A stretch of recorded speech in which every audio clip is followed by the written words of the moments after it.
एक दफा का जिक्र है। सरसब्ज पहाड़ियों से घरी हुई एक छोटी सी बस्ती में दो बहन भाई रहते थे, राफी और आयशा।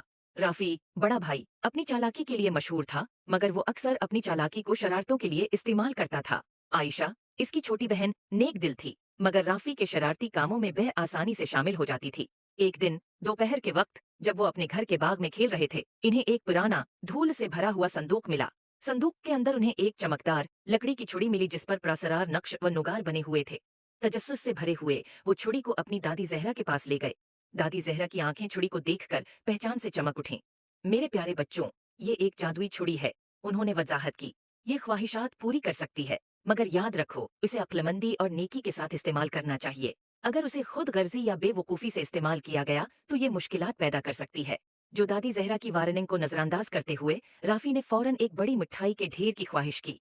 अचानक कमरा मिठाइयों, चॉकलेट्स और केकस से भर गया। आयशा खुशी से चला उठी, मगर जल्द ही उन्हें एहसास हुआ कि मिठाइयाँ इतनी ज्यादा हैं कि वो खा नहीं सकते, और पूरा घर एक चपचपी जिंदगी में बदल गया। जिंदगी की परवाह किए बगैर राफी ने दूसरी ख्वाहिश की। इस बार इसने एक सुनहरी साइकिल की ख्वाहिश की। एक चमकदार सुनहरी साइकिल जाहिर हुई, मगर ये इतनी भारी थी कि चलाने में मुश्किल थी, और जैसे ही राफी ने उसे चलाने की कोशिश की, वो टूट गई। मायूस होकर इसने एक के बाद एक ख्वाहिश करना जारी रखा। हर एक ख्वाहिश का नतीजा किसी न किसी मुसीबत में निकला।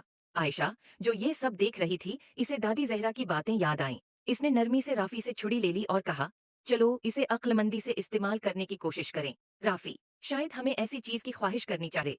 राफी ने हचकचाते हुए इत्तेफाक किया। आयशा ने अपनी आंखें बंद की और बस्ती के खशक कनवे को ताज़ा साफ पानी से भरने की ख्वाहिश की। जादुई छुड़ी रोशन हो गई, और जब वो कनवे की तरफ दौड़े तो उन्हें कनवा चमकते हुए पानी से भरा हुआ मिला। देहाती खुशी से झूम उठे और राफी और आयशा का शुक्रिया अदा करने लगे। उन्होंने जो खुशी बस्ती को पहुंचाई, उसको देखकर राफी ने जादुई छुड़ी की हकीकी ताकत को समझा। इसने अपनी पछली बेवकूफियों के लिए आयशा और दादी जहरा से माजरत की। इस दिन के बाद राफी और आयशा ने जादुई छुड़ी को सिर्फ नेक कामों के लिए इस्तेमाल किया, जिससे उनकी बस्ती खुशहाल हो गई। किसी नन्मा अखलाक, इस कहानी से सीखने को मिलता है कि ताकत और वसाइल को अक्लमंदी और नेकी के साथ इस्तेमाल करना चाहिए। खुद गर्जी या बेवकूफ़ाना अमल मुसीबत ला सकते हैं, मगर जब उन्हें दूसरों की मदद के लिए इस्तेमाल किया जाए तो वो खुशी और खुशहाली ला सकते हैं। उम्मीद है सब्सक्राइब माई यूट्यूब चैनल।